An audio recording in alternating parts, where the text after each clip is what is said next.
Friends, welcome to my channel. कैसे हैं आप सब? होप आप सब अच्छे होंगे। जैसा कि आप सबको पता ही है, हमारी इंडस्ट्रियल रिलेशन की सीरीज़ चल रही है, जिसमें आज हम पढ़ेंगे हमारा नेक्स्ट टॉपिक, जो कि है एक्टिविटीज़ नॉट कंस्टिट्यूटिंग लॉकआउट। ऐसी कौन कौन सी एक्टिविटीज़ होती है जिसको लॉकआउट नहीं माना जाता है। However, the following activities of an employer does not constitute lockout। बहुत सारे एम्प्लॉयर्स के द्वारा ऐसी एक्टिविटी की जाती है जिसको लॉकआउट नहीं माना जाता है। Prohibiting an individual employ to enter the factory. अगर मान लीजिए जो एम्प्लॉयर है वो किसी पर्टिकुलर एक इंडिविजुअल को, मतलब किसी एक एम्प्लॉय को मना करता है कि आप फैक्ट्री के अंदर नहीं आ सकते हैं, तो उसको हम लोग लॉकआउट नहीं मानेंगे। Termination of employment bye retrenchment.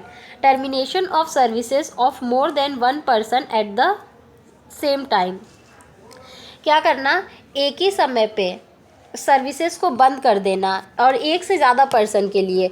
तो मान लीजिए कोई सर्विसेज है, वो क्या कर दिया, एक से ज़्यादा पर्सन के लिए अगर बंद कर दिया सर्विसेज ले उसी समय पे, तो हम लोग क्या करेंगे, उसको भी लॉकआउट नहीं मानेंगे। Declaration of lockout by an employer merely on the ground that the workman have refrained from attending to work. Thus, whether it is strike or lockout, the consequences are determinant to the industry as a whole and to the economy of the country, because they lead to loss of production through stoppage of work and the consequent damage to national economy। देखिए, इसमें बोला जा रहा है कि चाहे strike की जाए, यानी चाहे एम्प्लॉयज़ के द्वारा स्ट्राइक की जाए या फिर एम्प्लॉयर के द्वारा लॉकआउट किया जाए, दोनों में नुकसान किसका होता है? हमारी इकोनॉमी का नुकसान होता है। कैसे? दोनों ही कंडीशन में क्या होता है कि सेम चीज़ होती है, काम का रुक जाना, ठीक है। और जो स्ट्राइक होता है वो एम्प्लॉयज़ के द्वारा किया जाता है, जिसमें वो लोग काम नहीं करते अपनी डिमांड को पूरी करवाने के लिए। और जो लॉकआउट होता है उसमें एम्प्लॉयर के द्वारा काम को बंद करवा दिया जाता है। क्यों? क्योंकि वो चाहते हैं कि एम्प्लॉयज़ की जो भी डिमांड है वो क्या करें, वापस ले लें।